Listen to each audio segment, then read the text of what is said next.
Just after the stroke of midnight, my whole world changed.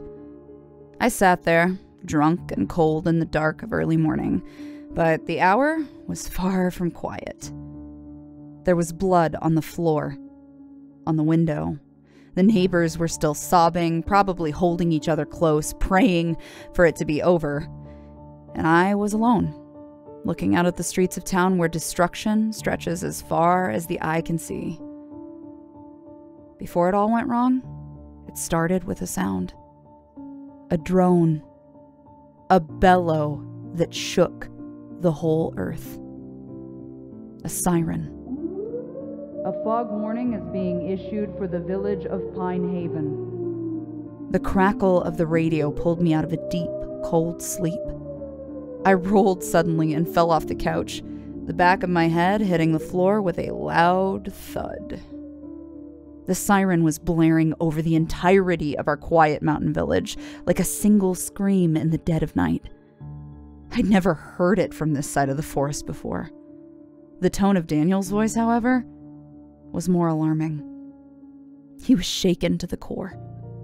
He had done this before many, many times, in fact. So why was his voice trembling now? Please stay indoors until instructed to do otherwise. Close and lock all windows. Do not go outside. Do not.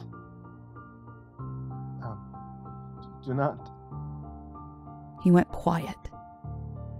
Still wrapped in a twisted blanket, I squinted at the radio as white noise started to break through.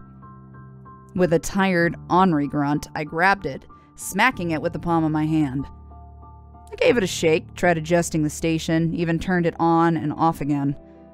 All I heard was white noise in every direction. Almost as if 104.6 FM didn't exist anymore. You'd think that years into this sort of thing I'd kind of be used to that horse shit, but the jitters would go away or something. Thinking about Danny spending the night in the tower by himself reminded me way too much of my own first days. And I knew he didn't like to be alone. The radio was placed back down, and almost as if on cue, a light from outside my window went dark. I squinted at the frosted glass. It was the street lamp beneath my floor. It flickered a few times and then went out completely, and was soon followed by the lamp beside it.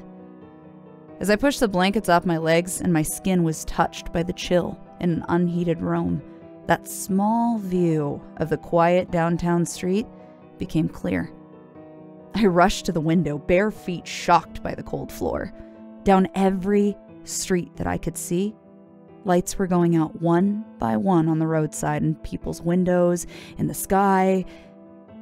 It looked like the stars were going out, one by one.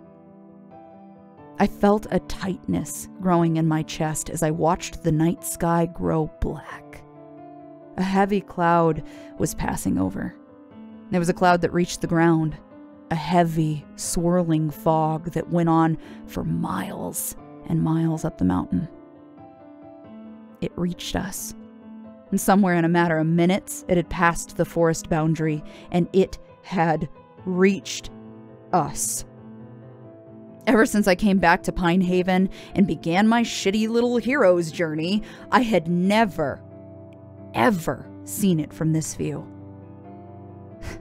The powerless view of the observer, locked behind closed doors with no choice but to wait out the nightmare as the siren blared over us all.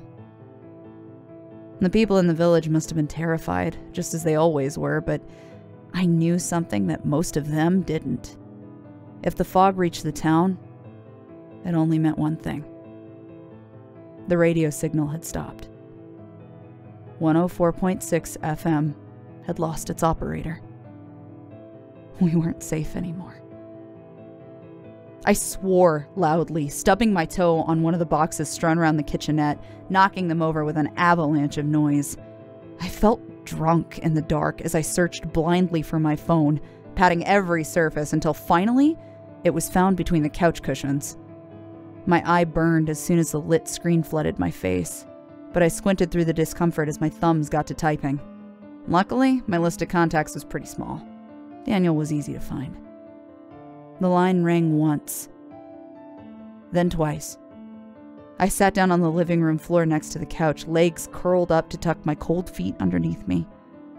There was a third ring, a fourth, and then silence. God, Dan, you walnut, just pick up your phone. I couldn't even enjoy the simple pleasure of insulting my best friend when my heart was beating a mile per minute. He didn't pick up.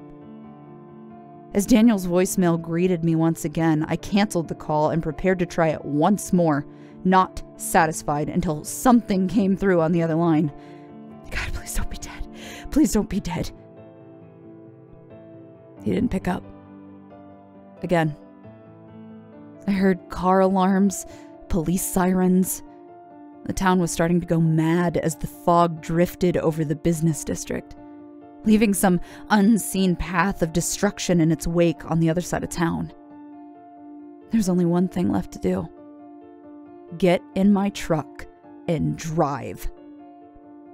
Finn called me on my cell phone and I picked up immediately. Fog's outside my house, he said, gruff and angry, but I could still hear panic in his voice. Where the fuck is Daniel? I don't know. I trembled as I tried to find my boots in the dark. The lights weren't working. He's not picking up and the radio's out. I think he's... Don't think. Finn was stern with me. Just go. Someone has to activate the bell, and I'm... On the other end of the phone, I heard the shatter of glass and a loud rumble as if Finn's house was falling apart. He dropped his voice down to a whisper, breathing heavily as doors slammed and feet stomped. He was on the move. Fuck, it's too late for me to go. They're already here. I heard a heavy thump. Fuck, they're in the house. I'll try the cellar. It's the only place I have left. Goodbye for now, Evelyn. Good luck. I hope we meet again soon, but if not, it was an honor, and I'm so sorry. He hung up on me.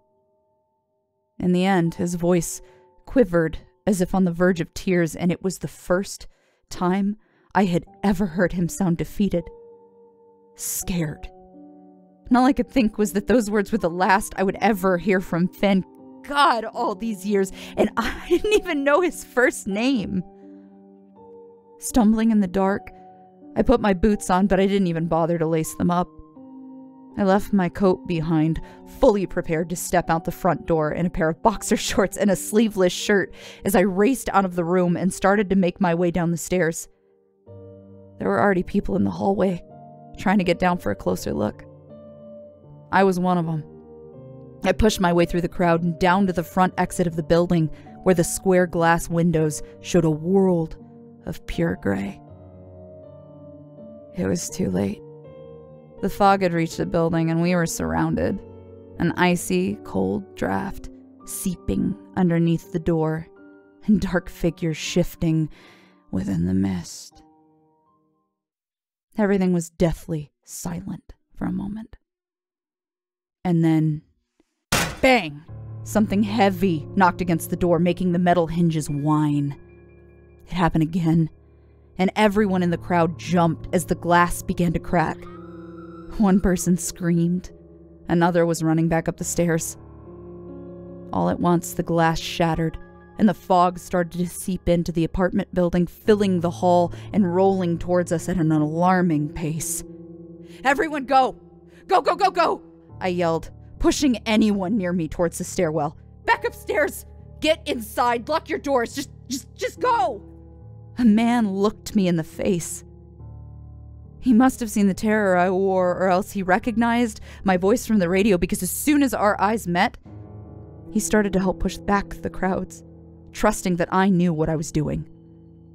People were fleeing back to their apartments as the doors continued to shake, something strong attempting to fight its way in. The crowd was congested, and some people too afraid to even move, and others stumbling over one another. But we weren't quick enough. Long, gray, spider-like limbs reached in through the broken window, followed by another and another from a beast with many arms, some human and some animal. It grabbed the nearest person, a young man, and pulled him toward the door until his back cracked against the dented metal. Fuck! The way it broke him to pieces with its hands, I don't even want to describe it. All I need you to know is that it was dragged part of his body out through the window and the rest dropped to the floor, spraying the crowd with blood. I wasn't spared from the mess. The crowd finally began to move faster, frantic and screaming. One of those long, crooked limbs reached through the window and grabbed me by the leg, claws digging into my flesh and tearing it open. I was holding onto the stairwell for dear life, almost sure that I would be torn apart as well. The creature only dropped me when a brave neighbor stomped a heavy boot down on the limb, cracking the brittle bone. I raced up to the 5th floor, dragging the injured leg behind me, and as I slammed the door to the apartment, the last thing I saw was a view of the stairwell and something large and fleshy crawling up the stairs on dozens of mutated, mismatched limbs. Oh God, I didn't know what to do. I was trapped here. There's no way to get to the broadcast room, and Daniel was just gone. Finn was gone. I pulled out my phone again and I called and I called and called and called, but nothing happened. No one would answer me. I was the only one left. I tried texting Daniel. Where are you? Are you okay? Answer me. Please. Nothing. I started to hyperventilate, tears running down my face as I realized that this could be the end. The end of it all. I grabbed the radio in both hands, gripping it tightly as I sat on the floor and rocked back and forth. Something was lumbering outside my door, banging on the walls as it went up and down the hallway, looking for a way in. I focused on the radio, the smell of smoke and gasoline, and the last memory I had of my father, and the photo on the fridge. The last memory of my best friend. But something broke through the white noise. I heard Dan's voice. It was soft, shivering and disjointed through the sound. No, you're not real. You're not real, he whispered. He was alive. The crackle of the radio interrupted his quiet murmurs and turned to white noise again, but God, he was alive. With a turn of the dial, the garbled sounds and ear-piercing screeches became louder until a few taps against the plastic began to clear the airwaves. That's not true. That's not true. I would never. Daniel sounded far away, his voice carrying a frail tremble. Between the white noise and the moments of static, I heard the squeak of a rolling chair and the scuff of an arm against the table. He was leaving his seat. I kept calling. He ignored me every time, and no matter how many times I tried to shout his name, he would never hear me. God, don't go out there. I found myself thinking, whatever you do, just don't you dare go out there, you dumb son of a bitch. In an instant, all the noise stopped. The radio gave one final shriek of static before it fell to silence, and the connection that I had was gone. All signals was lost. I couldn't call. I couldn't text. Daniel and I were suddenly worlds apart. That mile between us may as well just have been an ocean. But a flickering light through the window struck me as something new. In those distracted moments, I couldn't see the layer of fog that was now completely covering every inch of our sleepy mountain town and beyond.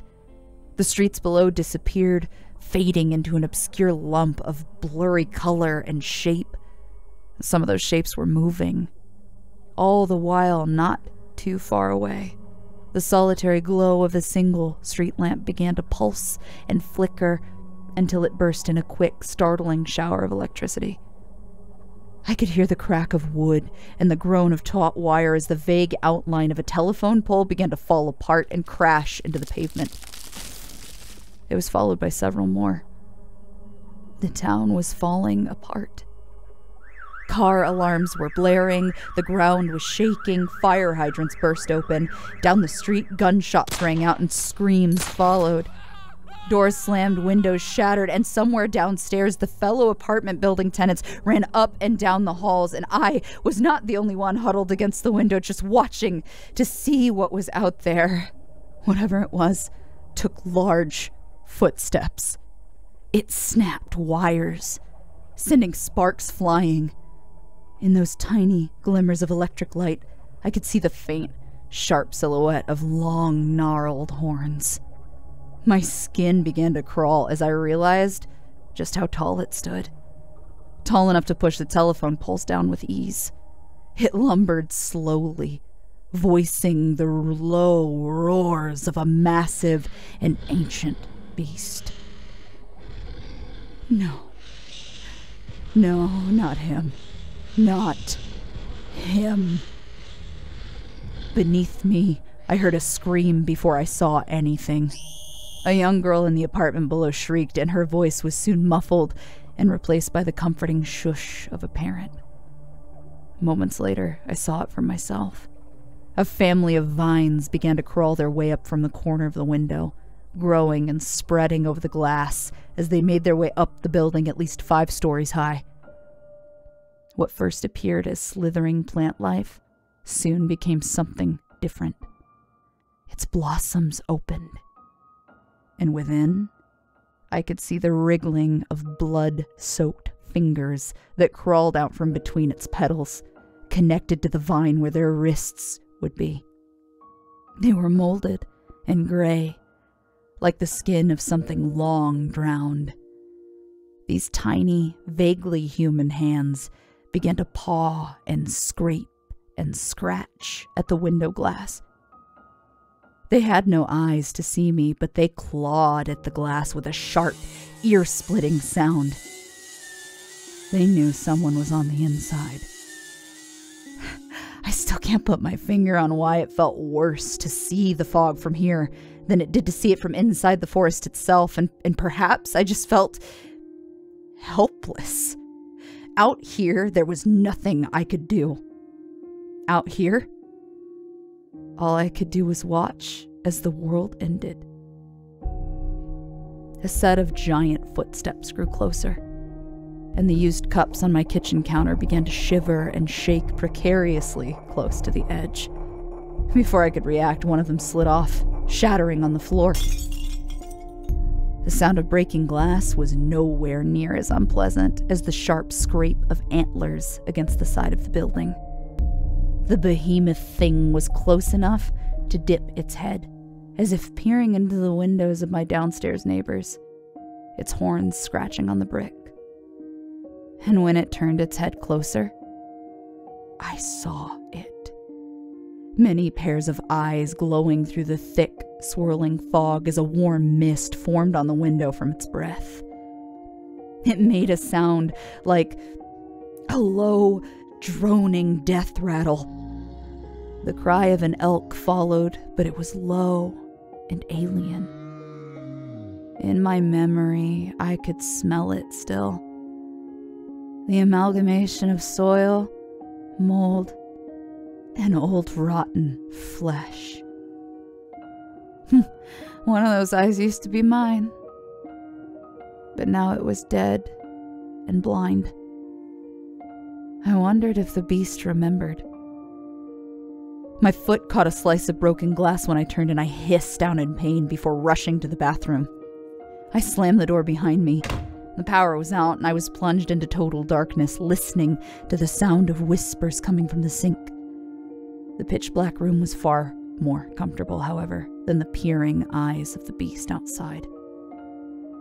The sink began to gurgle, a black fluid bubbling up from within the pipes. It dripped down the porcelain and onto the floor by my feet, where it hissed and bubbled like boiling water. I crawled away from it, backed up into a corner like a tiny ball.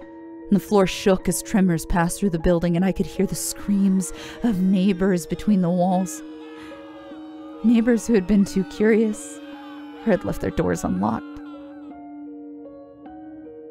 I couldn't say how long it lasted. Perhaps it was a minute or an hour. It felt agonizing, like time had decided to stand still. But the end of it all didn't come in the form of screams and panic. It came in a siren, too high for any to hear, and one that I only recognized from the howls of all the town's dogs wailing from within the walls of their homes. The bell, I whispered, my voice a quiet puff of breath. I leaned against the wall limply, hands over my racing thought. You finally did it. You finally did it, Danny boy. I had no curiosity to watch the fog dissipate or to watch the departing silhouettes of whatever beasts had emerged. I waited, my back to the door, until I felt ready to come out of the bathroom. When I did, they were gone. The streets were left in disrepair, with snapped power lines across the roads, scattered shingles torn from rooftops, and huge marks in the snow where gargantuan hooves had stepped. And there were cracks in the drywall, dust falling from the ceiling. And the quakes that tore through the apartment building left my items scattered across the floor. Even on my window, I saw the stains of old, murky-colored blood from the hands that scratched too hard on the glass in an attempt to get in. There was a crack in the corner. They had almost succeeded. I got a text message. It was from Finn. It simply said, I think they're gone now. With a relieved sigh, I stuffed my phone back in my pocket, deciding to leave the quiet darkness of my apartment to follow a new procession of footsteps that rushed up and down the hallways. I wasn't the only one eager and anxious to see it all for myself. There was blood in the hallway, trails of blood. Some of my new neighbors didn't make it out alive. Down the stairs and at the end of the hallway, a small crowd had already formed with their hands and faces pressed against the glass and peering through the bursted door. As my neighbors began to hesitantly creep outside, I pushed my way through until my bare and bloodied feet hit the cold cement. The streets of Pinehaven were dark, lit only by wandering flashlights and the occasional spark from a broken street lamp. I could hear the mixture of hushed whispers and distressed shouts. Somewhere down the sidewalk, a man was running from gate to gate, asking hurriedly if anyone had seen his wife out for her evening walk. People were crying. Police sirens were already blaring, lights appearing down the road as they parked around the hazards to keep people from getting too close. But everything was a hazard, really. I reached into my memory then, thinking of the sirens I used to hear as a child and the way that my mother would close the curtains whenever the fog rolled in. Sometimes we'd sit in the basement. Back then, I didn't know. Back then, it was never this bad. Then again, I drank those memories away. My back pocket began to buzz, and I grabbed for it with cold, unsteady hands, and nearly dropped it on the pavement in the process. It was Daniel's number. Pushing and shoving my way back inside the apartment, I put it up to my ear and winced with each step that I took on my injured leg. Daniel? I answered, hearing a crackle on the other end. The signal was poor, but began to clear the closer I got to the stairs. I did it. His voice came through at long last. I felt a weight lift off of my shoulders. Even if he sounded shaken, it was still undoubtedly and positively him. It was... I can't explain it. I don't know what I saw. It's fine. It's okay, I assured, a bit breathless when I reached the top of the stairs. Just breathe. You got it under control, right? That's all that matters. Fuck, I'm so glad to hear your voice. You have no idea. I was beginning to think that On the other end of the phone, I could hear the unsteady breaths of someone still struggling to pull themselves together. He was crying. I could tell. I tried my best to assure him and keep him at ease, all the while pinching my phone between my cheek and shoulder as I struggled to unstick the old apartment door. It swung open, and once again I was in the dark with the scent of mildew and quiet, static-riddled music coming from the radio by the couch. "Are you gonna be okay?" I asked, plopping myself down on the sofa and idly picking at the bottom of my foot in search of tiny pieces of glass. "You don't sound great, bud." I'll be fine. He told me, his nose stuffed. It was just worse than I remember. The fog came in quick and I don't think I was ready for it this time. My ears still hurt like hell though. I remembered the first time he'd activated the bell. Poor sucker had to rip out his hearing aid because the frequency was so harsh. Daniel gave a small sniffle, and in the background I could hear the landline ringing constantly. Maybe it's just me, but I feel like it's a lot smarter than it used to be. Those things are getting pretty good at using stairs. I felt like they came straight for me, like they had a plan to try to lure me out. Or maybe I'm just losing all my remaining marbles. "It took you long enough," I said with a half-spirited smirk, and Daniel snorted in response. Here we were yet again, trying to laugh when nothing was funny. It was a lot harder this time. What about you? Dan asked. You were out there in the middle of it, right? Is everything in town okay? As I felt the tackiness of blood on my fingertips, I abandoned my injured foot and looked up to the window, still seeing the distant glow of the police lights flashing on every street corner. I dreaded seeing what it looked like in the daylight. "It's fine. I'm fine," I told him. It wasn't so bad. There was a long lapse of silence on the other end of the phone. We were both keeping plenty to ourselves, it seemed. Too afraid to let the worst of it kind of be known. Daniel let out a light huff of breath. "I don't believe you," he said. "I can see the flashing lights from here. Cops are out on the roads." That's just a few down power lines. A lie of the century right there. Don't worry. Our appointment building is still here. It was like a storm. That's all. Besides, cops are always out on the roads. They don't have anything else to do. I didn't want him to know. Not yet.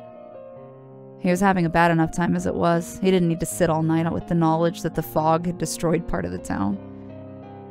People had died. I didn't blame him. But I did know that he would blame himself. He had always been too good for this place. "You know, I could drive out there if you wanted me to," I told him. "I'd be up there in just a few minutes, and then you wouldn't have to be alone. I could bring Finn, too, and we could just sit together, you know? The three of us." Daniel paused for a moment, as if thinking it over. "No, it's okay. But maybe you can just sit with me on the phone for a few more minutes? You know, until you want to go back to sleep." He knew better. We didn't sleep. Not when the fog was still in the mountains. On nights like these, when it loomed over the town and watched us from afar, there was never a possibility of rest. He was right about one thing. It was getting smarter. As I looked down at the destruction, mountains looming in the background, I knew that the forest was already trying to find its way back to us. "Sure, Danny boy." I went to the kitchen, already getting a pot of coffee ready to start my day at 2 a.m. I eyed the bottle of tequila on the counter for a moment before breaking off the seal and taking a sip straight from the bottle. Oh, God. It hit my throat with a pleasant heat that I once promised I would never feel again. "I'll be here as long as you need me, Danny." This is Evelyn McKinnon from 104.6 FM, and I don't think Pine Haven is ever going to be the same after tonight. Neither will we.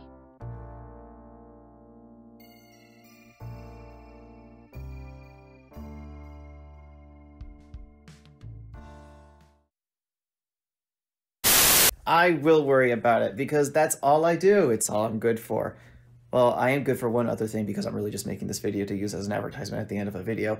Showing off this amazing crop top hoodie which you can get at autumnivy.com. Smooth, right?